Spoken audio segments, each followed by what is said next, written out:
आज हम क्लास 11 दिनांक 29/9/2021 विषय हिंदी अनिवार्य आरोह है अध्याय पठित गद्यांश की वर्कशीट को सॉल्व करेंगे। तो चलिए स्टार्ट करते हैं। इस वर्कशीट के अंदर आपको एक पठित गद्यांश दिया गया है। इस गद्यांश को आपको पहले पढ़ना है। इस गद्यांश के आधार पर आपको कुछ क्वेश्चन पूछे गए हैं।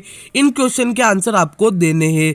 तो आई होप आपने ये गद्यांश से जो पढ़ लिया है, तो अब हम इन क्वेश्चन आंसर को सॉल्व कर सकते हैं। तो आपका सबसे पहला क्वेश्चन है कि भारतीय साहित्य की एकता पर जोर देने की आवश्यकता क्यों है। तो इसका आंसर आपको इस गद्यांश के अंदर ही मिलेगा और यहाँ पर स्पष्ट लिखा हुआ है भारतीय साहित्य की एकता पर जोर देने की आवश्यकता इसलिए भी है कि आज संसार के समक्ष भविष्य की स्थिति बहुत कुछ डावाडोल हो गई है। तो आपको पहले क्वेश्चन के आंसर के अंदर ये चीज लिखनी है। फिर आपका दूसरा क्वेश्चन है कि किस प्रकार की शक्तियां बलवती हो गई है। तो इस गद्यांश के अंदर स्पष्ट लिखा हुआ है विघटनकारी शक्तियां इतनी बलवती हो गई है कि। तो इसके अंदर आपको क्या लिखना है, विघटनकारी शक्तियां बलवती हो गई है। फिर आपका तीसरा क्वेश्चन है कि नई सभ्यता में भारतवर्ष को क्या चेष्टा करनी चाहिए। तो इस गद्यांश के अंदर यह भी लिखा हुआ है नई सभ्यता के इस संक्रांति काल में भारतवर्ष अपना संतुलन खो दे, ये उचित नहीं। इसके विपरीत ये अधिक आवश्यक है कि अपने साहित्य, अपनी कला, अपने जीवन दर्शन द्वारा संसार को एक नया आलोक अथवा एक नवीन दिशा देने की चेष्टा करे। तो आपको तीसरे क्वेश्चन के आंसर के अंदर ये वाला और ये वाली जो पूरी लाइन दिखाई दे रही है, यह आपको इसके अंदर लिखनी है।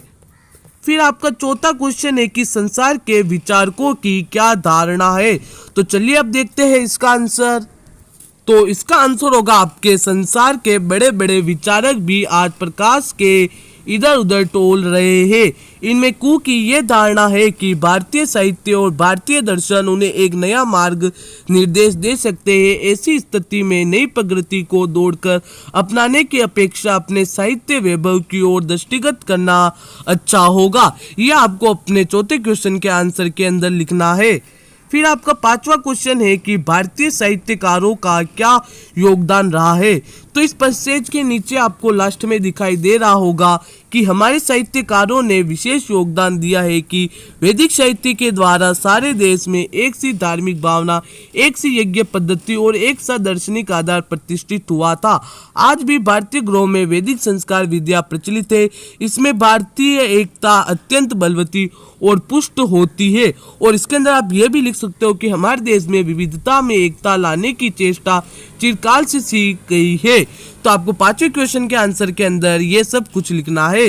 तो इस तरीके से आपको इस पांचों क्वेश्चन के आंसर लिखने थे। तो आई होप आपको ये वीडियो बहुत पसंद आई है। अगर वीडियो पसंद आई है तो इस वीडियो को लाइक करें, शेयर करें और चैनल पर पहली बार तो चैनल को सब्सक्राइब करके बेल आइकन को प्रेस कर दीजिएगा, जिससे आपको आगे आने वाली सभी वीडियो की जानकारी सबसे पहले मिले।